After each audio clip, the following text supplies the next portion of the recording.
सुरंग के रास्ते लाक्षागृह से निकलकर पांडव अपनी माता के साथ वन के अंदर चले गए। कई कोस चलने के कारण भीमसेन को छोड़कर शेष लोग थकान से बेहाल हो गए और एक वट वृक्ष के नीचे लेट गए। माता कुंती प्यास से व्याकुल थी, इसलिए भीमसेन किसी जलाशय या सरोवर की खोज में चले गए। एक जलाशय दृष्टिगत होने पर उन्होंने पहले स्वयं जल पिया और माता तथा भाइयों को जल पिलाने के लिए लौटकर उनके पास आए। वे सभी थकान के कारण गहरी निद्रा में निमग्न हो चुके थे, अतः भीम वहां पर पहरा देने लगे। उस वन में हिडिंब नाम का एक भयानक असुर का निवास था।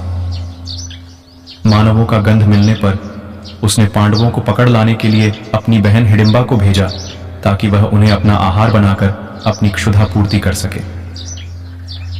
वहां पर पहुंचने पर हिडिंबा ने भीमसेन को पहरा देते हुए देखा और उनके सुंदर मुखारविंद तथा बलिष्ठ शरीर को देखकर उन पर आसक्त हो गई। उसने अपनी राक्षसी माया से एक अपूर्व लावण्यमयी सुंदरी का रूप बना लिया और भीमसेन के पास जा पहुंची। भीमसेन ने उससे पूछा, हे सुंदरी, तुम कौन हो और रात्रि में इस भयानक वन में अकेली क्यों घूम रही हो? भीम के प्रश्न के उत्तर में हिडिंबा ने कहा, हे नरश्रेष्ठ, मैं हिडिंबा नाम की राक्षसी हूं। मेरे भाई ने मुझे आप लोगों को पकड़कर लाने के लिए भेजा है, किंतु मेरा हृदय आप पर आसक्त हो गया है तथा मैं आपको अपने पति के रूप में प्राप्त करना चाहती हूं।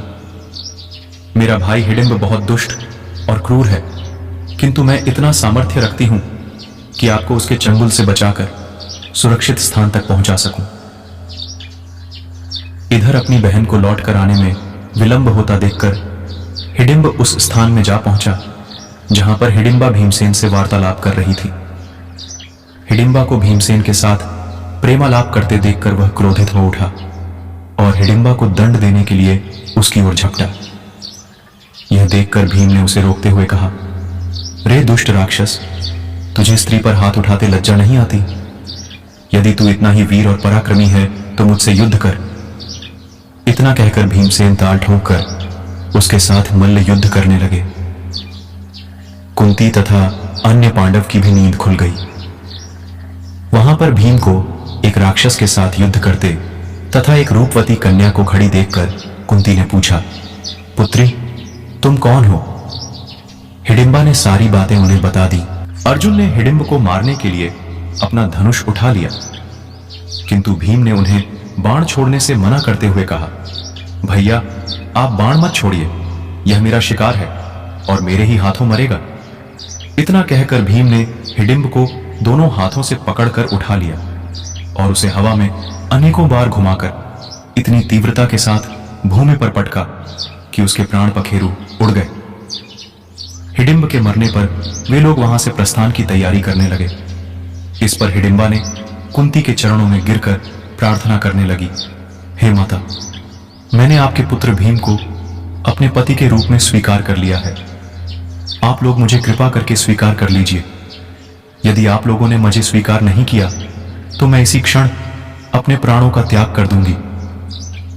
हिडिंबा के हृदय में भीम के प्रति प्रबल प्रेम की भावना देखकर युधिष्ठिर बोले, हिडिंबे, मैं तुम्हें अपने भाई को सौंपता हूं, किंतु यह केवल दिन में तुम्हारे साथ रहा करेगा और रात्रि को हम लोगों के साथ रहा करेगा।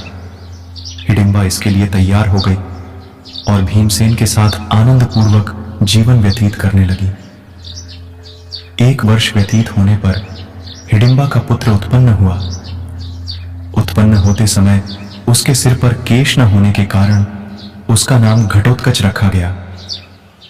वह अत्यंत मायावी निकला और जन्म लेते ही बड़ा हो गया। हिडिंबा ने अपने पुत्र को पांडवों के पास ले जाकर कहा, यह आपके भाई की संतान है, अतः यह आप लोगों की सेवा में रहेगा। इतना कहकर हिडिंबा वहां से चली गई। घटोत्कच श्रद्धा से पांडवों तथा माता कुंती के चरणों में प्रणाम करके बोला, अब मुझे मेरे योग्य सेवा बताएं। उसकी बात सुनकर कुंती बोली, तू मेरे वंश का सबसे बड़ा पौत्र है, समय आने पर तुम्हारी सेवा अवश्य ली जाएगी।